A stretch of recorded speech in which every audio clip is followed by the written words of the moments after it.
left has done to public safety here, a very raw look at it. Check out this surveillance video from yesterday. This is one of the trendiest neighborhoods in Chicago.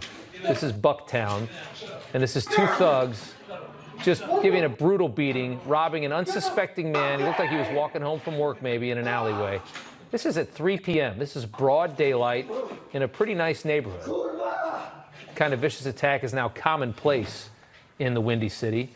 The residents of Chicago, victims of these types of violent crimes, all ignored by their leaders for the most part, who rule based on ideology, not reality. They don't care what the stats say. They care about what they think works.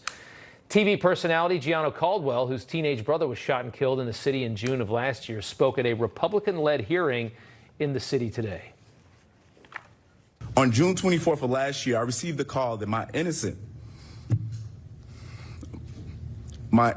teenage baby brother, Christian, had been murdered, shot down in the street by a stranger when a group of men stepped out of a black SUV and fired into a crowd on 114 South Vincent Street. These officials have recklessly ignored the people they were elected to represent. And as a result, bodies, mostly black bodies, are littered throughout the streets of Chicago. Powerful stuff there from Gianno. John Garrido is a retired Chicago police lieutenant who also testified at the hearing today. And sir, thank you so much for joining us tonight. I think one of the biggest problems that we have in this country is leadership that rule by this ideology. Ideas they swear will work despite all evidence to the contrary. And soft on crime policies is a perfect example of that. Absolutely. And, you know, I could see it very clearly from I joined the police department in 1991. And at that time, we had about 900 murders a year going at that time. We steadily were able to, with the right leaders in place, with the right supervisors in place on the police department and the right policies, we were able to get that down well under almost 400 murders in 1 year, about 2010, 2012. And then suddenly the trajectory started going in a different direction. And it really, really took off in 2016, 2017, and it's just escalated to now we're up over 700 murders again a year. We have thousands of people shot. You know, I gave some statistics at the hearing today. Since 2020, we've had 15,000 people shot in the city of Chicago and 3,000 murdered. And people have become numb to those numbers. They're normalized now. It's not even shocking anymore. But I mean, think about that. 15,000 people have been shot here in the last few years.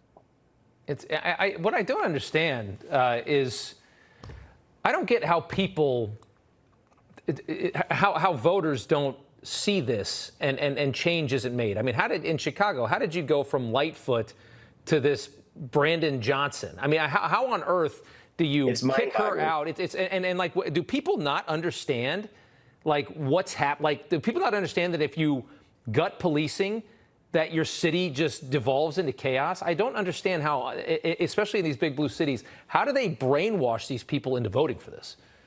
You know, I think it's just been so long that people feel like their votes don't matter anymore, that they really don't have any impact. Yeah. We have 1.5 million registered voters here in Chicago. 1 million stayed home for the last mayoral election.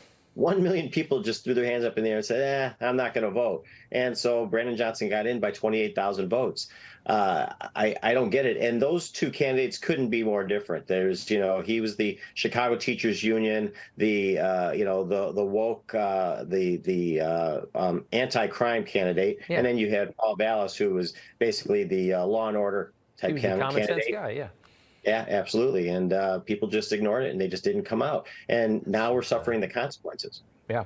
Now hundreds of more people, a lot of black kids in the south side of Chicago are going to get killed because Brandon Johnson is the mayor. There's no accountability. Nobody's getting arrested anymore. So we basically created this army of young predators out there. They're literally just take what they want, when they want, anytime they want, because there's no accountability. There's no cash bail anymore. That just went out the window last Monday. It started. They're not even holding anybody on cases when they arrest them for punching police officers or shooting the neighbor's dog. It's incredible how this is going. It's heathens. It's unbelievable. John Garrido, thank you so much. We appreciate it. Thank you for having me on.